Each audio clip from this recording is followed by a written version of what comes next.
A Megger é uma empresa centenária, com mais de 130 anos de história. Ela atua em mais de 160 países ao redor do mundo e 30 desses países nós temos escritórios regionais. Nós teremos um suporte mais dedicado aos nossos clientes, teremos vendas diretas, assistência técnica, serviços de reparação e além de treinamentos e um foco direto no nosso cliente aqui no Brasil. Olá pessoal, sejam muito bem-vindos à segunda temporada do Conexão Energia, o nosso podcast, o podcast que já fez muito sucesso na primeira temporada, né? E eu estou muito feliz de estar aqui continuando com vocês. E junto comigo está aqui meu parceiro Léo, você já conhece bastante ele. Léo, bem-vindo. Obrigado, Tadeu. Feliz de estar aqui mais uma vez para essa segunda temporada do Conexão Energia. E se você me permite, vale dar uma moral para todos os patrocinadores que estão com a gente, não é? Isso aí. Então, abraço para as marcas que fazem desse projeto uma realidade cada vez mais influente no segmento de energia. A Megger, testes e diagnósticos para sistemas elétricos. Visos, gestão de ativos para operação energética. Também conosco a RSJ, Engenharia Elétrica com foco em eficiência. A EDR, conectividade e segurança para o setor elétrico. IV Transporte, logística que move projetos de energia. E ainda Data Engenharia, manutenção de equipamentos elétricos. Todas essas marcas oferecem mais um episódio. É isso aí. E hoje, como sempre, recebemos uma das vozes mais inquietas do setor elétrico nacional. Cila Mota, seja muito bem-vinda. Ela é a fundadora da Dona Lamparina, é uma executiva de anos no setor. Vai ser uma aula, tenho certeza. Seja muito bem-vinda aqui ao Conexão Energia. Olá, pessoal. É uma honra estar aqui com vocês. Será um prazer compartilhar as tendências do mercado de energia brasileiro e contar para vocês as novidades que temos aí pela frente. Legal, olha, fica tranquila, a gente não dá choque. E é um bate-papo super legal, eu acho que a forma como a gente vem fazendo tem agradado a nossa audiência e a gente tem recebido feedbacks muito positivos, né, Léo? Então isso tem sido muito legal. Então vamos lá, vamos começar aqui com algumas perguntas, né? Então, Cila, assim, você construiu uma carreira, né, num dos setores mais conservadores da economia, né? E aí, assim, qual o momento que você pensou assim, ou eu faço diferente ou isso aqui não vai mudar? Ah, uau! Entrei no setor em 97. O setor é um setor predominantemente masculino, assim como grande parte dos setores de infraestrutura.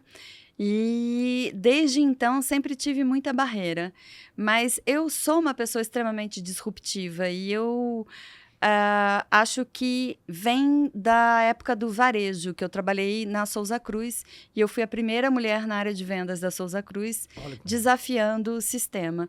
E no mercado de energia eu levei toda essa bagagem do varejo para poder disruptar a energia também. Sempre fui inquieta e eu entrei no setor de grandes clientes no momento em que o mercado estava abrindo. E eu dizia para o pessoal, olha, nós temos que dizer para os clientes que eles têm opção de comprar energia no Mercado Livre. E o pessoal simplesmente pedia para eu sair da sala porque eu estava falando bobagem, obviamente. E hoje a gente vê que o Mercado Livre de energia já é uma realidade. Exato. Interessante te ouvir sobre isso, porque se as contas não falharem, a gente está caminhando para 30 anos da sua atuação dentro do segmento. Sim. E você falou em desafiar o sistema. De todas as barreiras que você enfrentou, qual foi aquela que mais se sobressaiu? E esse sistema hoje, em comparação com aquele que você encontrou em 97, está muito diferente, mas em relação a quê? Bom, em relação ao desafio, a barreira que foi o maior desafio, eu acredito que todos os dias eu supero barreiras que são extremamente desafiadoras, principalmente pela velocidade das mudanças. Então, é necessário ter uma cabeça muito aberta e estudar os mercados mais maduros. Eu vou para fora do Brasil pelo menos uma vez por ano para pesquisar e estudar os mercados mais evoluídos. E em relação ao mercado de 97, está muito mais dinâmico. Lembra que antigamente em energia você não tinha escolha. Você recebia a sua conta, ou você pagava, ou você tinha o corte da sua energia. Hoje você pode escolher assinatura solar, Mercado Livre, bateria, autoprodução, eletrocarregadores e diversas outras soluções energéticas. Exatamente. Mas tem muita gente que ainda fala assim, poxa, o Mercado Livre ainda assusta muitas pessoas, principalmente os consumidores residenciais, né? Que ainda não estão acostumados. Por exemplo, você tem energia por assinatura na sua casa, Léo? Não sei. Você tem? Tenho. Tem, então, eu também tenho. Então, são coisas que a gente, né, foi acostumando a fazer. E, obviamente, que a gente trabalha no setor, fica muito mais fácil. Mas o que você acha que é o maior desafio para que o Mercado Livre como um todo, ele possa ser mesmo um meio de democratização da energia, né? É comunicação, é preço, é a qualidade da energia. O que você acha que é o maior desafio hoje para poder acessar o cliente final, como o Léo aqui, que ainda não tem uma energia por assinatura, que é um dos meios, né, do Mercado Livre hoje? Dependendo da sua resposta, eu já saio daqui assim. Primeiro, assim, fazer uma distinção. A assinatura solar, ela ainda está no mercado cativo. Uhum. Não é como nos mercados maduros que você tem tudo dentro de um ambiente. Então, a assinatura solar ainda é o mercado cativo. O Mercado Livre, ele já está em lei para ser aberto completamente em 24 e 36 meses, desde o dia 24 de novembro de 2025, pela Lei 15.269, mas depende de regulamentação. Então, até chegar no Léo, o Mercado Livre, pode ser que a gente leve aí uns 2 anos, pelo menos. Mas a assinatura solar, se você tem uma conta ali entre R$300, você manda para uma das empresas que oferecem essa solução, eles vão fazer um estudo, vão dar para você o potencial de economia e você faz a adesão assinando um contrato digital. Inclusive, eu recomendo fortemente uma empresa que é uma das pioneiras e uma das maiores aqui no Brasil, que é a Top Energy. Então, se você quiser, você manda a sua conta, entra lá no site da Top Energy, manda para eles e você vai ter um atendimento de primeira. Sabe que uma das minhas missões aqui no podcast é muitas vezes trazer a pergunta do leigo, porque ainda que a gente esteja falando com o segmento, também algumas pessoas querem bater na porta e entrar para se familiarizar mais com o setor. Então, como a gente também veicula na TC News, e na TC News a gente cobre muitas empresas de capital aberto, na medida em que a gente fala Mercado Livre, muita gente pode associar com a varejista. Queria que você explicasse o conceito de Mercado Livre e por que ele é tão quase revolucionário para a gente pensar a democratização do acesso à energia. É sensacional. Inclusive, existe um evento anual, que é o Encontro Anual do Mercado Livre de Energia, que costumava acontecer na Bahia, agora acontece em São Paulo. E uma vez nós estávamos nesse evento e tinha um caminhão amarelo lá do Mercado Livre, porque as pessoas achavam que era da plataforma de varejo. E eu sempre digo, gente, o pessoal que quer falar sobre o Mercado Livre não é o caminhão amarelo. O Mercado Livre de Energia é uma modalidade onde as empresas de pequeno, médio e grande porte podem escolher de quem contratar a parcela de energia. Porque a energia que chega na nossa casa tem uma parcela que é o contrato efetivamente da energia e tem outra que é pelo uso da rede, a rede de distribuição, que são os fios que levam a energia até a nossa casa. O Mercado Livre te dá essa possibilidade de comprar esse contrato de energia, com uma economia de até 40%, dependendo do preço do Mercado Livre no momento que você vai fazer a contratação. Então, é o que a gente chama de ambiente de contratação livre, ao contrário daquele ambiente de regulatório que você não tem opção, que você simplesmente tem que receber a energia da sua distribuidora local. Simples assim. E se você pudesse mudar alguma regra hoje para poder destravar de fato, o Mercado Livre para todos os consumidores, o que você faria? E quem ganharia e quem perderia com esse destravamento? Nossa Senhora! Se eu pudesse mudar alguma coisa, eu deixaria o mercado inteiro livre. Não teria mais mercado cativo. Uhum. Então, por exemplo, hoje as distribuidoras, elas também operam no mercado cativo. Elas precisam comprar energia através de leilão e com bastante tempo de antecedência. Quando você transforma todo o mercado em livre, você traz a competitividade para a mesa e isso beneficia todo mundo. Uhum. Só que é uma quebra de paradigma. Então, você precisa primeiro dar aí uma solução para esse modelo que já existe, para você fazer essa transição. Acredito que estamos caminhando para essa evolução, mas não é tão simples assim, até porque estamos falando de um país com dimensão continental. Sim. É diferente de Portugal, do Texas, da Califórnia, que tem bem menos território e menos pessoas. Mas eu acredito que a gente vai chegar lá. Mas eu vou fazer um adendo aqui. Mas para isso, para a abertura dessa forma que você está considerando, a gente não teria que precificar outros atributos que alguns tipos de fontes também promovem? Por exemplo, hidrelétrica e termoelétrica, além da energia, eles entregam potência, Sim. né? Entregam inércia. E se a gente deixar... E o custo de instalação dessas duas fontes, vis-à-vis instalação solar, por exemplo, né, é muito maior. E aí, se a gente deixar o mercado de uma forma de competição apenas pelo preço da energia, obviamente a gente vai ter um mercado extremamente solar e eólico, mas, por outro lado, com a menor robustez técnica. E aí? Você trouxe um ponto excelente, que é a questão do sinal de preço. O sinal de preço hoje ele já existe para os consumidores de média e alta tensão, mas baixa tensão ainda não. E eu estava essa semana justamente num workshop de tarifa branca que dá esse sinal de preço para o consumidor residencial. Por quê? Como você disse, existem várias fontes de geração de energia no Brasil, cada fonte com o seu preço de geração.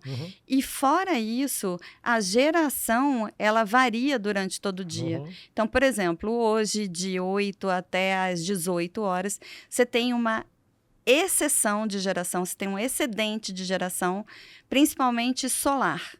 Só que, nesse horário, as pessoas estão nas empresas, estão trabalhando, então não tem tanto consumo. Então, no horário que você tem maior geração, você tem menos consumo. No horário que você tem maior consumo, você tem menos geração e você precisa entrar com as termoelétricas, que são mais caras, mas são elas que dão a segurança energética para o nosso sistema interligado nacional. Você tem também as hidrelétricas que servem como energia firme, que dão essa segurança, que são aquelas usinas que a partir do momento que você chama para gerar, ela entrega a energia. Só que quando você tem um período úmido que não recompõe os reservatórios, você guarda a água dessas hidrelétricas para poder usar no período seco, que geralmente começa ali em abril, que é o período que não tem chuva. Então, o que o Operador Nacional do Sistema faz? Ele guarda a água nos reservatórios das hidrelétricas e ele despacha mais termoelétrica. Por isso que a gente diz, nossa, mas o país tem tanta energia renovável, barata, abundante, e o preço da energia está caro. É por isso, porque não tem sinal de preço correto. E outra coisa que falta no Brasil é a resposta da demanda. Então, se eu incentivo o consumidor a usar a energia no horário que tem mais energia, ele vai pagar menos e vai sobrecarregar menos o sistema. Se eu não falo isso para o consumidor, como é que ele vai saber? O Wilson esteve aqui conosco, né? Ferreira Júnior? Ele esteve aqui conosco. Meu ídolo. E ele é nosso, né? Assim, eu acho que é de boa parte de quem trabalha no setor, né? Sim. Então, ele esteve aqui conosco e teve também num evento que a gente teve essa semana, né?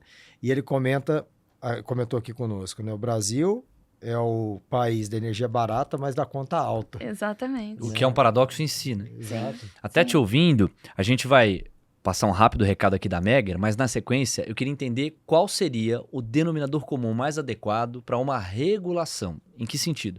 Você está falando de mercado livre e, portanto, de competitividade e de busca máxima por eficiência, o que no final tende a beneficiar o consumidor. Sim. São várias empresas disputando a atenção e o bolso do consumidor. Isso soa como ouvidos para quem gosta de uma perspectiva liberal. Mas a gente também sabe que o mercado livre pode ter eventuais distorções. Então, qual que é o peso ideal da regulação?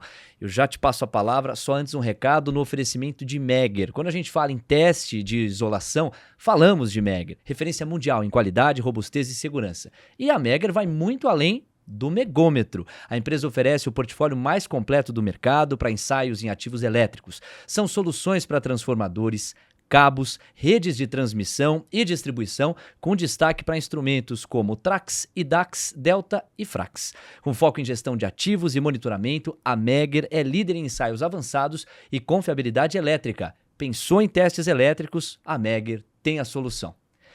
E aí, por onde a gente vai com a pergunta que eu te deixei? Vale 1 bilhão essa pergunta. O equilíbrio regulatório, na minha opinião, e essa é uma provocação que eu deixei lá na ANEEL essa semana, é trazer o debate, ampliar o debate para a solução energética. não só elétrica e não só gás, não só outros combustíveis. E ali em Brasília, a ANEEL fica exatamente ao lado da ANP. Então, a gente precisa ter um aprofundamento desse debate para poder identificar qual é a origem dos atuais problemas do mercado de energia como um todo e como resolver.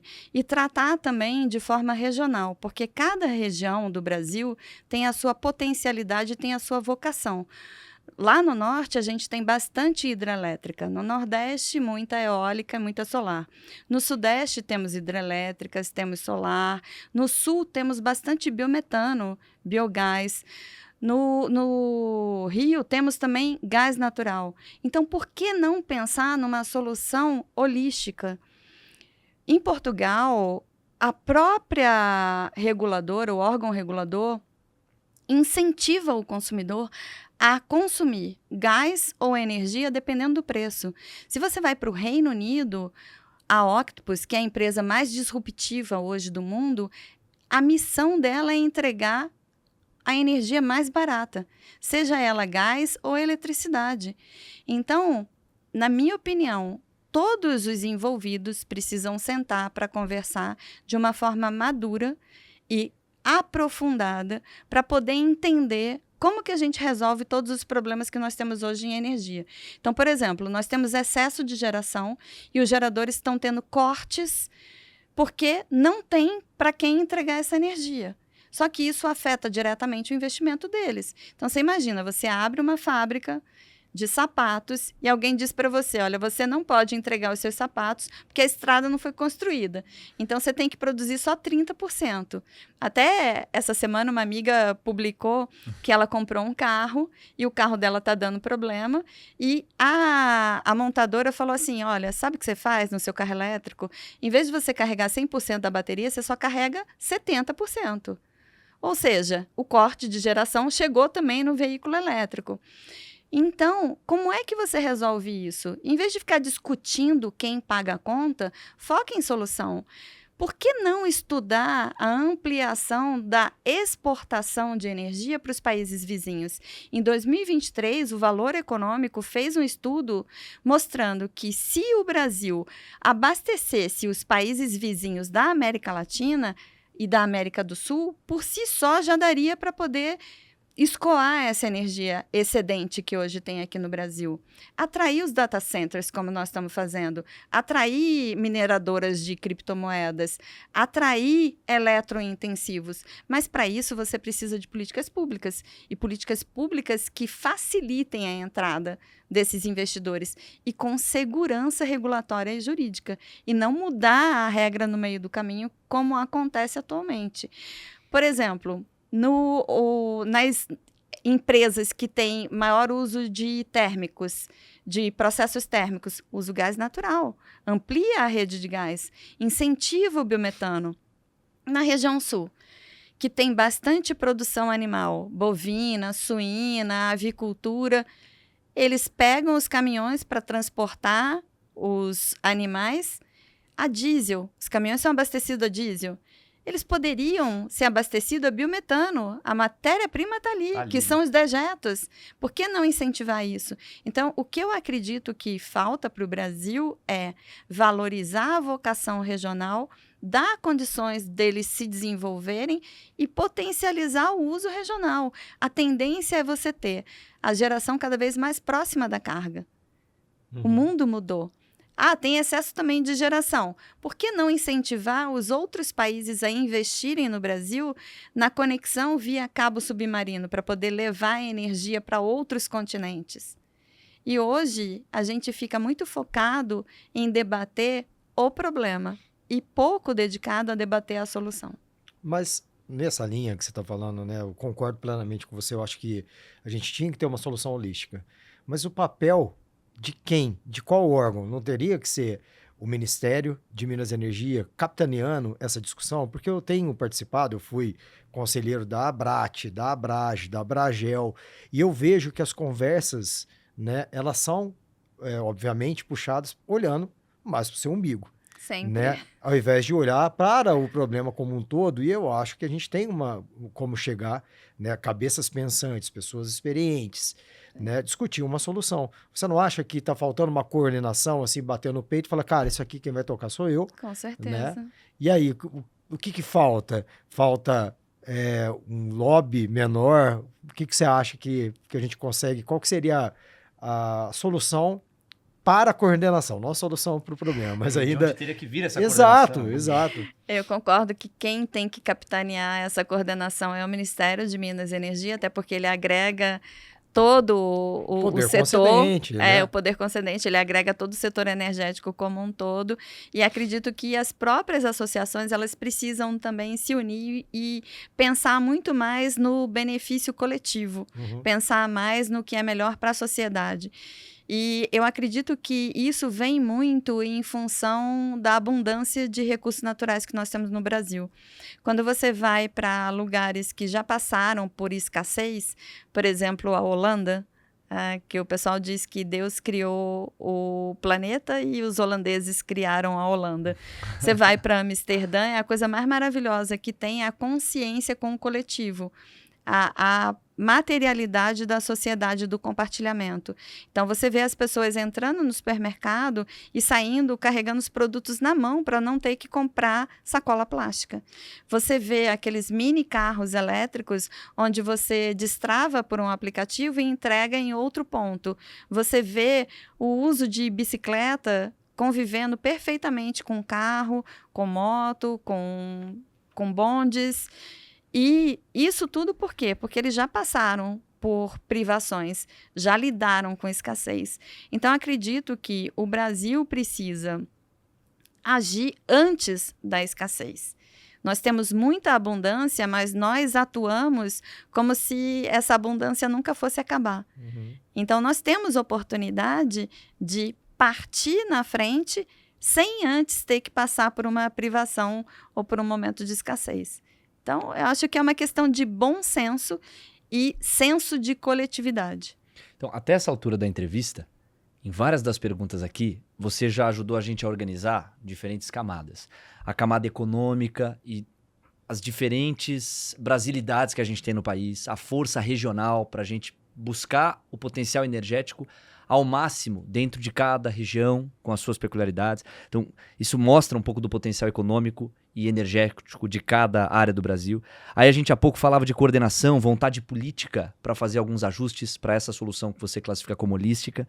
E agora a gente chega numa camada que me parece cultural, quando você fala de senso coletivo, e aí vai remontar um pouquinho naquela provocação que o Tadeu endereçou mais cedo, que é sobre educação ou comunicação. Como é que a sociedade pode ser uma instituição, a sociedade civil, relevante nessa transformação que você descreve e idealiza? Como boa professora, eu leciono desde os 17 anos, eu acredito muito na educação. E a educação do Brasil, ela precisa ser modernizada. Educar em relação a otimizar os recursos naturais, inclusive o uso da energia, é algo que deveria ser ensinado desde a pré-escola. Assim como várias outras atividades, como educação financeira, como planejamento familiar. Se nós tivéssemos uma educação mais robusta e mais profunda, provavelmente a gente não teria grande parte dos problemas sociais que nós temos atualmente. Então, a energia, na minha opinião, ela tem que começar também pela escola, desde a pré-escola. E as crianças, elas aprendem, elas têm um senso de coletividade muito maior do que nós adultos. E eles nos ensinam a todo momento. Então, se a criança aprende na escola que não é para jogar lixo na rua, ela vai cobrar de um adulto se o adulto jogar o lixo na rua. Ela vai cobrar de um adulto se ele largar o ar-condicionado num lugar que não tem ninguém, o ar-condicionado ligado. Então, precisamos sim avançar na educação, na comunicação clara, de forma acessível. Por quê? Esse foi um dos temas que nós debatemos no workshop da ANEEL essa semana, justamente de como que nós traduzimos para as pessoas todo o tecnicismo da energia. Porque nós falamos muito para nós mesmos, de uma forma muito técnica e muito elitista. Então, precisa ter essa tradução, precisa ter a tecla SAP do setor para que qualquer pessoa seja capaz de entender. Então, eu participo de um projeto de pesquisa e desenvolvimento da ANEEL, junto com a Auren, onde um dia antes eles mandam uma missão. Olha, amanhã não pode ligar chuveiro elétrico, ferro de passar, ar-condicionado de 18 até as 20 horas. Essa é uma mensagem que qualquer pessoa entende. Agora, se você disser, olha, o sistema está sobrecarregado, você tem que economizar energia, tá? Tem que deixar de usar equipamento que usa muita energia, que precisa de muita energia. A primeira coisa que a pessoa pergunta, mas qual é o equipamento que usa muita energia? Para nós pode ser óbvio, mas nem todo mundo tem essa consciência. Então, você diz claramente, olha, não pode usar chuveiro elétrico, ar-condicionado, ferro de passar, você não pode carregar o seu carro elétrico. Todo mundo vai entender. Eu até dei um exemplo. Como é que você comunica de uma forma didática, clara, lúdica e objetiva? Coloca a prova do líder do Big Brother para que quem conseguir deslocar o uso da energia para o momento que precisa usar energia, que tem maior geração de energia, toda a população brasileira vai entender. Porque mesmo quem não assiste o Big Brother, como é o meu caso, sabe o que está acontecendo no Big Brother, porque quem assiste comenta. É isso, e é não só você usar uma linguagem simples e acessível, mas usar os canais que se conectam com grande parte da população, e não só com a camada mais privilegiada. E olha, isso a gente vem contribuindo. Que bom! Tá? Porque assim, podcast Conexão Energia é um meio de transformar, de traduzir, né, os principais assuntos do setor de uma forma muito mais palatável, né? Isso é um feedback que a gente vem recebendo, inclusive, né? As pessoas gostam muito porque a gente trata os assuntos de uma forma mais direta, né? De uma forma muito mais entendível do que realmente você lendo um artigo de alguma revista, né? Então, isso é muito importante para a gente. Eu concordo com você. Eu acho que, para nós que trabalhamos no setor, né? Você trabalha alguns anos a mais do que eu, mas é muito fácil, a gente entende, né? Mas a comunicação, para mim, ele é o principal problema. Porque quando a gente fala de uma energia por assinatura, que esteja ainda dentro do mercado regulado, dentro da área de concessão de uma empresa, mas ela é o primeiro passo para a democratização da energia, porque agora você pode escolher comprar energia de empresas que estejam com as suas usinas instaladas dentro daquela área de concessão, certo? Mas o grande problema é levar essa comunicação de uma forma assertiva para o consumidor. Dou um exemplo, né? Quando você pega uma fatura de energia, né, você começa a ler a fatura, que não é fácil, né, de ler. Impossível. É quase que impossível. E são todas diferentes, cada distribuidora tem o seu layout. Letras miúdas. Sim, e a forma de comunicar é diferente. Exatamente. E aí você pega uma fatura, vamos pegar uma fatura de um consumidor residencial. Aí ela tem lá uma linha que fala o uso do sistema, que é o que você paga para a distribuidora, para ela fazer a manutenção, é o investimento que ela retorna, né, na rede, iluminação pública, que todo mundo sabe, e vem uma fatura ali, energia, né? Isso que está ali, energia hoje, você tem a possibilidade de comprar de outros. E aí, era uma pergunta que eu faço um gancho aqui nessa linha que eu queria te falar. Como a gente está aqui com o compromisso de trazer informações de uma forma muito mais palatável, né, para todo mundo, eu queria que você comentasse um pouquinho, né, desse workshop que teve na ANEEL, falando dessa tarifa branca, porque tá todo mundo comentando, né, mas todo mundo dentro do setor elétrico. E a gente precisa levar essa informação ali para os nossos telespectadores aqui, né? Sim. A tarifa branca, ela está passando por uma consulta pública. E o diretor Fernando Mosna, ele teve a iniciativa de criar 3 workshops.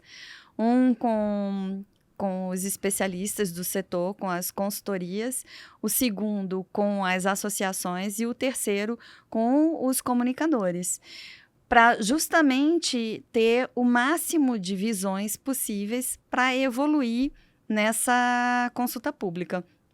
A tarifa branca nada mais é do que incentivar a população a usar a energia no momento que você tem excesso de geração e é uma energia mais barata. Que é o exemplo que você dava agora há pouco. Exatamente. Que geralmente é ali entre 8 da manhã e 18 horas e não necessariamente é sempre nesse mesmo horário, que varia de acordo com cada região e com cada distribuidora de energia. Se você vai usar no período que tem menos energia e que você precisa utilizar as termoelétricas que são mais caras, até por conta do investimento, que é muito mais robusto, você vai pagar mais caro. Não significa que você não possa usar, você vai pagar mais caro. Só que o que está sendo discutido na tarifa branca é que ela possivelmente virá de forma compulsória, ou seja, obrigatória. E por que que isso está acontecendo? Porque a tarifa branca não é novidade, ela já existe desde 2021. Só que pouca gente aderiu. Muito provavelmente porque a comunicação não foi tão acessível, não foi tão efetiva. Só que agora, como todo mundo já acompanha, nós vivemos um paradoxo, além da energia barata e da conta cara, de um possível colapso no setor de energia por excesso de geração. Você vai dizer assim, não, então a gente está correndo o risco de ficar sem energia porque tem muita energia? Sim, porque tem muita energia no momento em que pouca gente usa. A tarifa branca, ela vem justamente para poder dar esse sinal de preço da energia, porque a energia não custa igual durante todo o dia, durante as 24 horas. Então, se você usa no horário mais barato, você está aproveitando o horário que tem mais geração. Se você usa no horário mais caro, você está pagando por isso, porque tem mais gente usando e menos energia disponível. É a lei da oferta e da demanda. Eu até dei o exemplo lá do Uber. Você vai pegar Uber aqui em São Paulo às 18 horas com chuva, a tarifa dinâmica dispara. E todo mundo já entende o que é isso. Então, como é que você começa a fazer essas analogias para o consumidor para ele poder entender? Só que a tarifa branca, ela nada mais é do que um dos mecanismos para poder desafogar o sistema. O sistema hoje, como ele tem um excesso de geração e tem pouca gente consumindo, o operador nacional do sistema ele precisa cortar todas as outras gerações que ele controla. E essa geração que é excedente, geralmente é aquela geração que nós temos na nossa casa, que são aquelas placas, os módulos fotovoltaicos que nós temos no nosso telhado. Por quê? Porque cresceu de uma forma muito mais rápida do que o próprio poder concedente esperava. Só que essa geração própria... Até descontrolado. Né? Descontrolada. Essa geração própria, o operador nacional do sistema, ele não entra na nossa casa para desligar a nossa geração. Mas nas grandes usinas, ele liga para as usinas e fala, para de gerar, porque não tem ninguém consumindo. É como se fosse uma grande caixa d'água, que se você vai enchendo de água e não tem a boia para dizer para de entrar água, ela vai transbordar. A boia é o ONS. Exato. E se você vai visitar o ONS, eu mostrei uma foto minha lá no Centro de Operações Sudeste, no Rio de Janeiro, mostrando as linhas de transmissão. Você entra lá, você vê as linhas quando elas começam a piscar, por quê? É muita energia entrando, mas ela não sai. E se você não corta essa energia que está entrando, colapsa. E como o nosso sistema é todo interligado, você pode desligar o país inteiro. Só não pode deixar essa informação para o Trump. Que ocorreu em agosto de 23. Né? Exato, exatamente.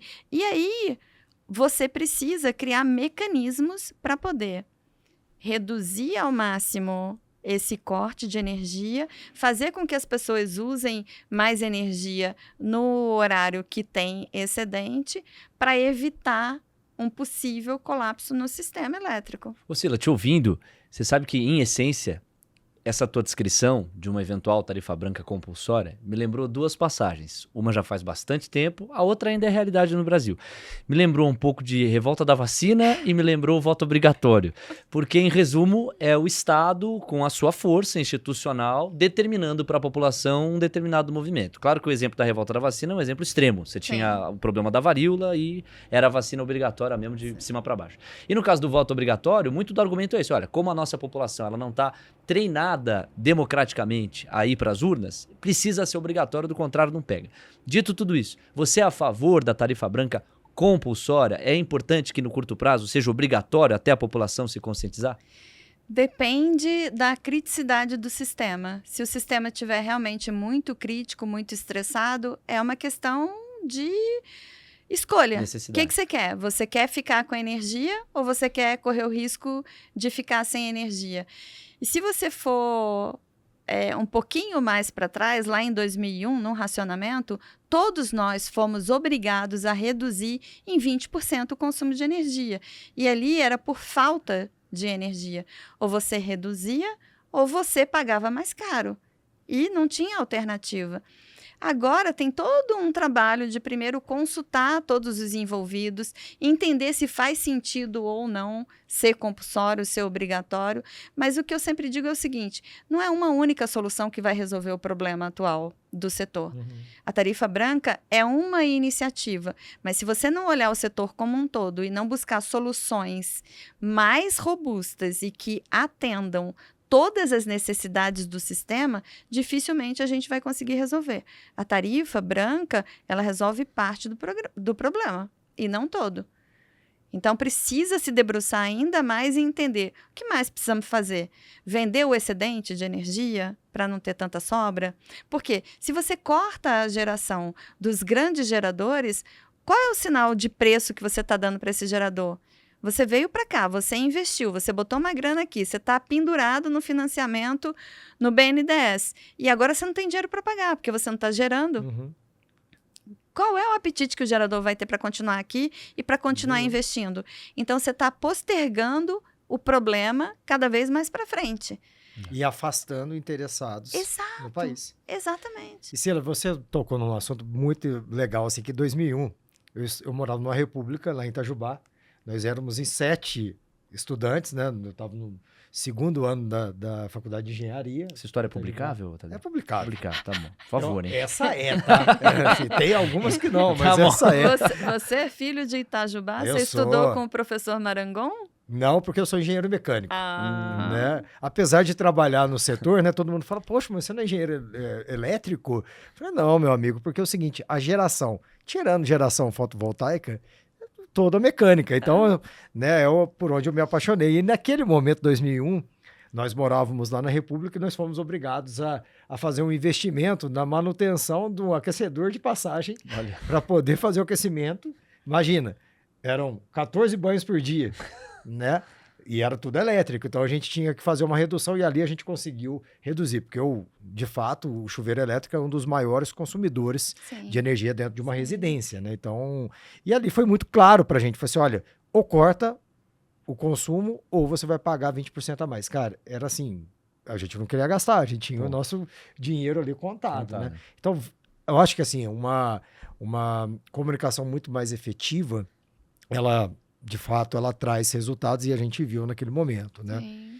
Agora, falando um pouco aqui, a gente tem comentado sobre o curtailment e em todos os eventos que eu tenho participado, principalmente eventos de energia renovável, né? O que se fala é curtailment. É a palavra, né, mais falada mais atualmente. falada, né?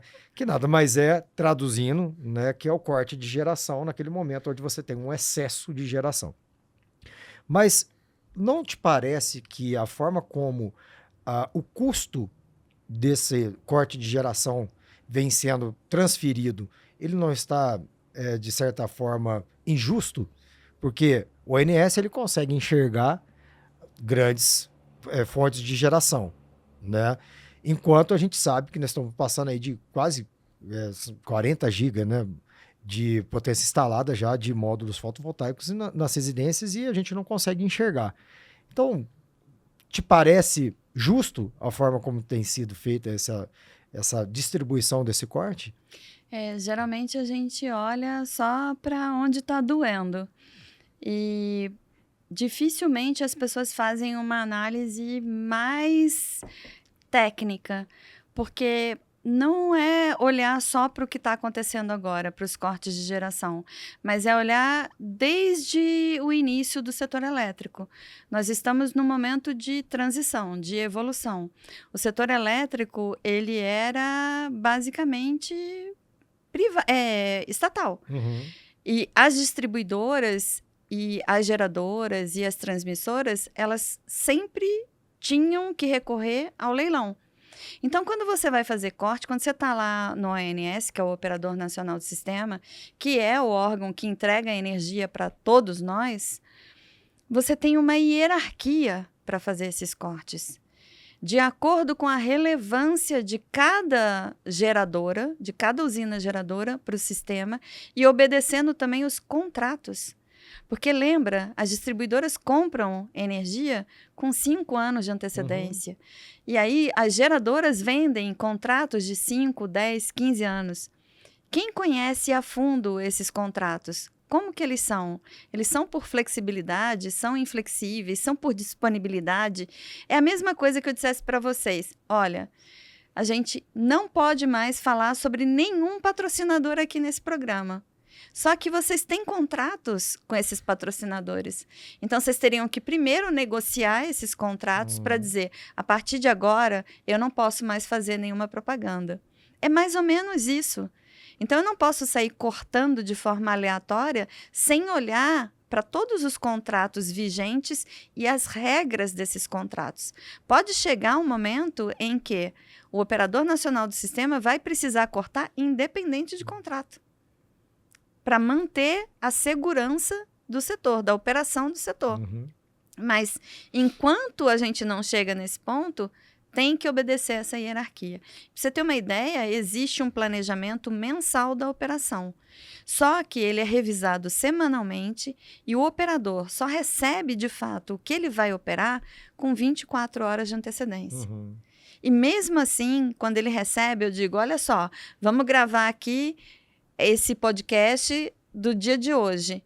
Mas acontece tanta notícia ao mesmo tempo que muitas vezes eu preciso remodelar aquela programação. Exato. Eu preciso adequar para dar uma breaking news, por exemplo.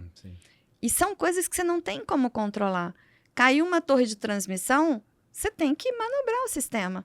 Teve um problema numa usina que era para começar a gerar e não conseguiu, você tem que manobrar.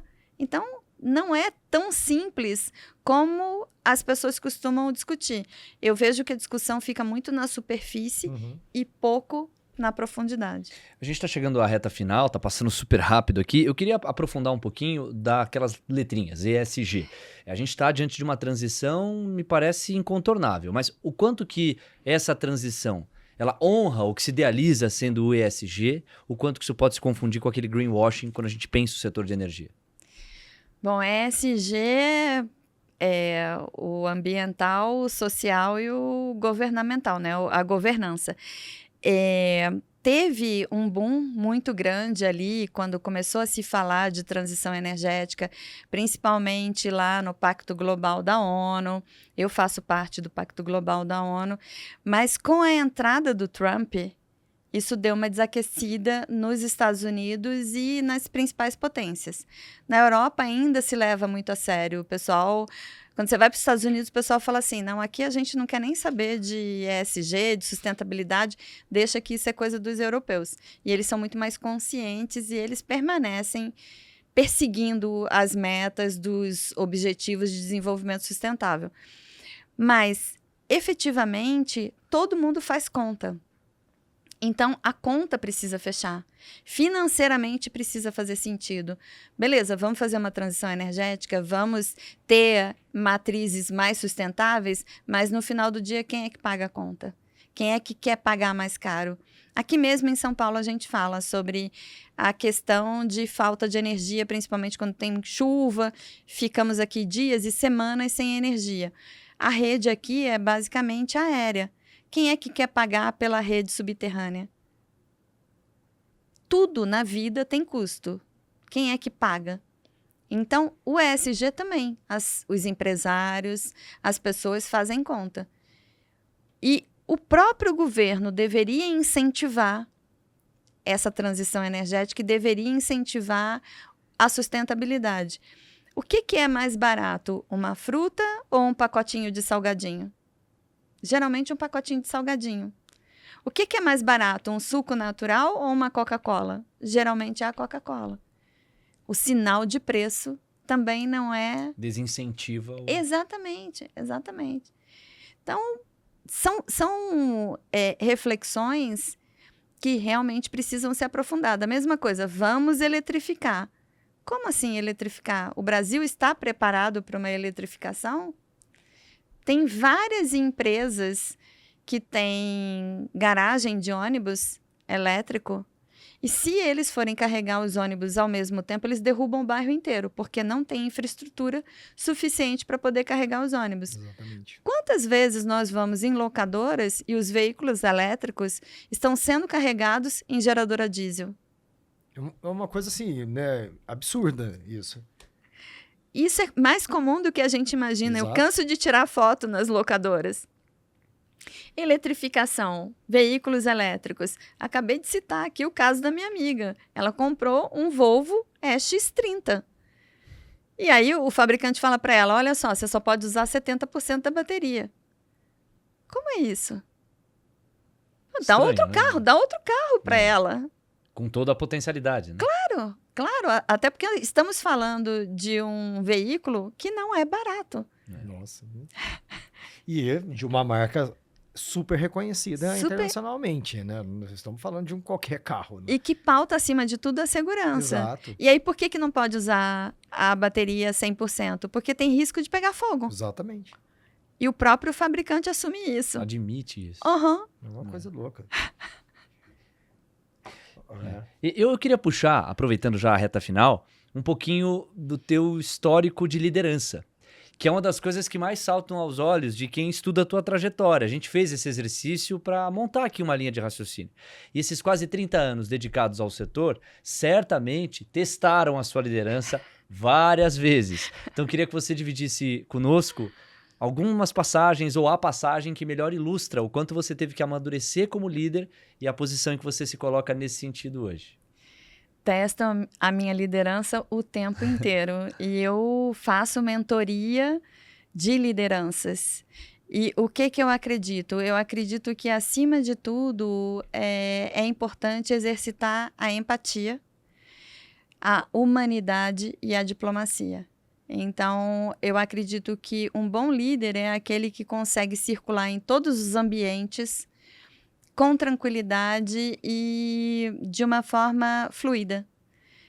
Qual é o conceito que eu tenho no setor? Que eu sou uma pessoa extremamente amorosa, porque eu trato todas as pessoas bem, sem nem saber quem elas são. Eu nem sabia quem era o Tadeu. Ele me acessou. Eu falei, ok, obrigada pelo convite, me sinto honrada em gravar um podcast com você. Tá aqui. Deixa eu ver, tô aqui, deixa eu ver aqui como é que é a minha agenda. Eu não vou primeiro pesquisar quem é o Tadeu, eu nem sabia quem vocês eram. Falei quando eu cheguei aqui. Eu não vou primeiro pesquisar, saber se vocês têm audiência. Não, eu trato todas as pessoas exatamente da mesma forma. E isso me trouxe até aqui. O meu maior patrimônio é o meu networking. Quando eu acesso uma pessoa, elas me atendem de pronto. Por quê? Porque elas lembram de como o nosso relacionamento foi construído. Em relação a testar, todo mundo testa a minha liderança o tempo todo. Eu acredito que a gente sempre precisa aprender que nem tudo precisa ser respondido e nem tudo precisa ser resolvido naquele momento. A gente precisa, em alguns momentos, parar, refletir, digerir e depois voltar naquele assunto. Agora, Sila, é um meio muito masculino. Super. E você é uma figura muito forte feminina. Em que medida ser mulher dificultou essa trajetória e em que medida, se houve alguma dificuldade, isso já está bem melhor hoje? Ser mulher é um desafio em qualquer lugar, não só no ambiente profissional. Quando eu estava chegando aqui, o rapaz que chegou comigo, que vai gravar o próximo podcast, ele foi extremamente gentil. Ele colocou a mão na frente do elevador e me deu passagem. E eu falei, nossa, não estou nem acostumada com tanta gentileza, porque hoje em dia as pessoas querem ser cada vez mais rápida, quer tirar vantagem em tudo.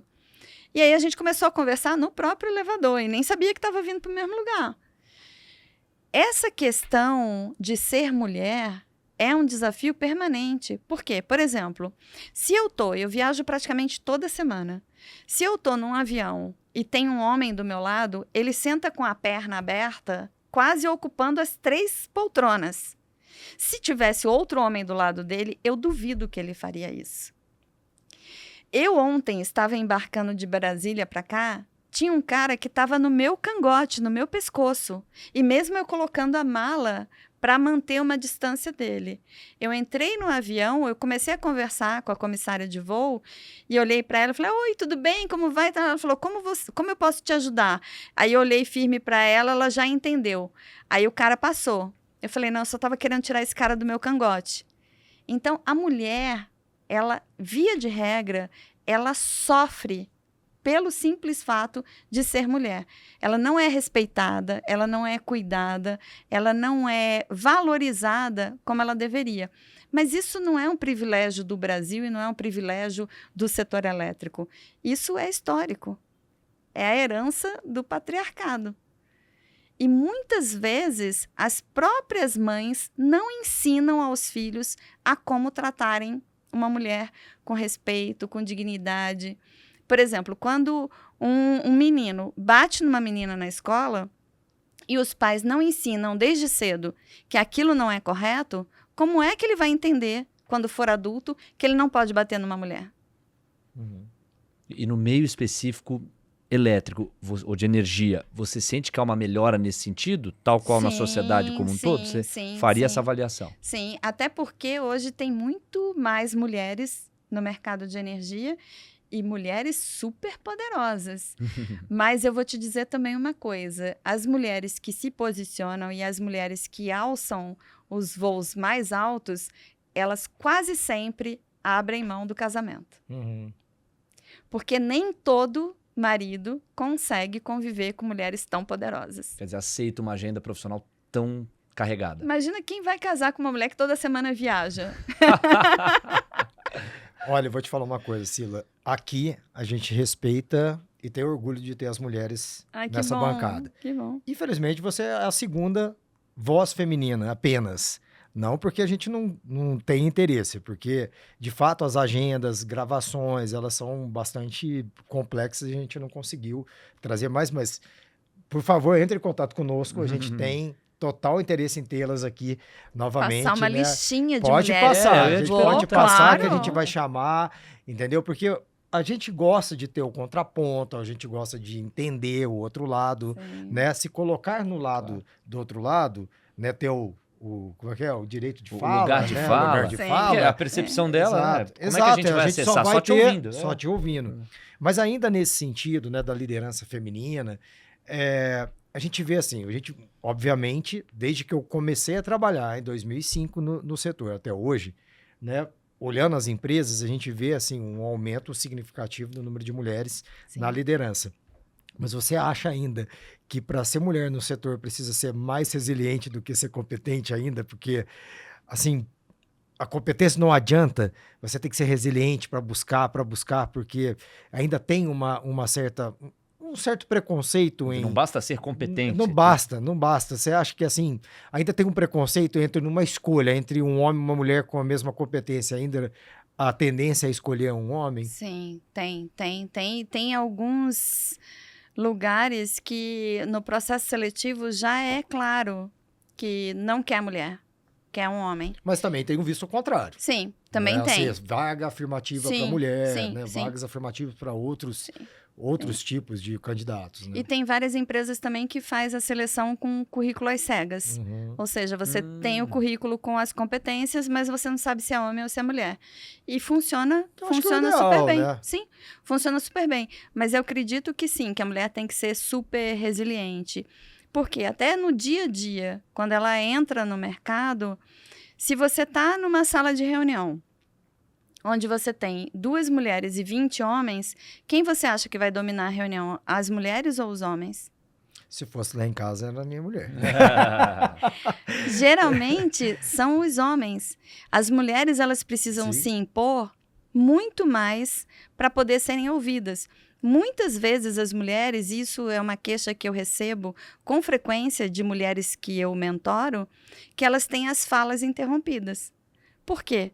Porque acham que a mulher nunca tem nada relevante para falar. Exato. Então, a mulher, além de ser extremamente competente, e ela precisa se provar 1000 vezes, e tem um outro detalhe, que a mulher, historicamente, isso já vem da nossa criação, porque a mulher sempre foi calada, não podia nada, e o homem podia tudo. A mulher, ela tende a achar que ela é menos capaz do que ela realmente é. E se retrair mais. Sempre. Por exemplo, se você tem uma vaga, a mulher ela vai olhar se ela checa 100% dos requisitos, se ela cumpre 100% dos requisitos. Homem, se der 60%, ele já está aplicando a vaga. A mulher, ela fala, não, eu acho que eu não consigo. E ela consegue. Basta que alguém diga para ela que ela consegue. E muitas vezes, tá com medo? Vai com medo mesmo. Não está preparado? Se prepara no caminho. É isso. Mas, historicamente, nós mulheres temos esse bloqueio de achar que, olha, não, isso não é para mim. Reta final do nosso Conexão Energia para o episódio de hoje. Tem um rápido recado da Visos, uma pausa para falar dela. Gestora de ativos do setor elétrico com mais de 15 anos de experiência e um portfólio de 8,8 gigawatts de potência instalada. Não é pouca coisa. A empresa atua em geração, transmissão e BESS, com mais de 170 profissionais espalhados por todo o Brasil, reunindo engenharia, operação, manutenção, regulamentação, meio ambiente e segurança do trabalho. A gente fica muito honrado de poder contar entre os nossos patrocinadores com avisos. Valeu a todos vocês. Tadeu, chegamos ao fim, hein? Sila, olha só, tudo que é bom passa rápido. E assim, eu te falei, a gente não dava choque. Mais uma vez, assim, eu queria te agradecer, né? Agradecer aqui a todos que acompanham o podcast, que sem vocês a gente não estaria aqui na segunda temporada, Certamente. né, Léo?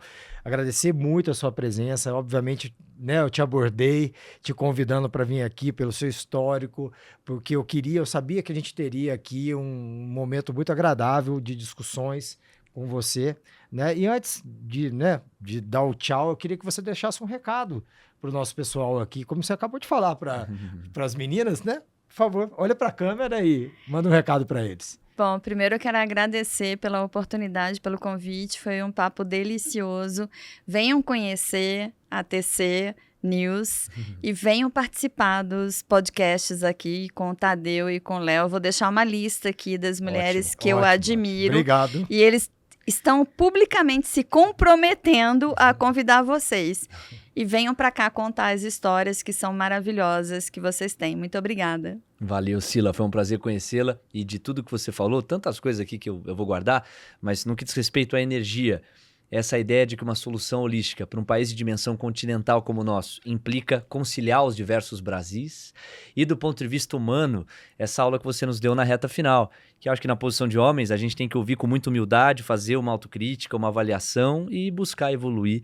Sei que se todo mundo perseguir isso, a gente vai ser como sociedade muito melhor. Obrigado e até uma próxima. Obrigada. E você que acompanhou até aqui o episódio do Conexão Energia, a gente quer agradecer. Aqui a gente conversa assuntos extremamente interessantes e importantes para nós, enquanto pessoas, enquanto cidadãos, de uma forma bastante tranquila e bastante fácil de entendimento. Queria agradecer vocês e queria agradecer também a todos os nossos patrocinadores, né, que veio aí, que vem desde a primeira edição para a segunda.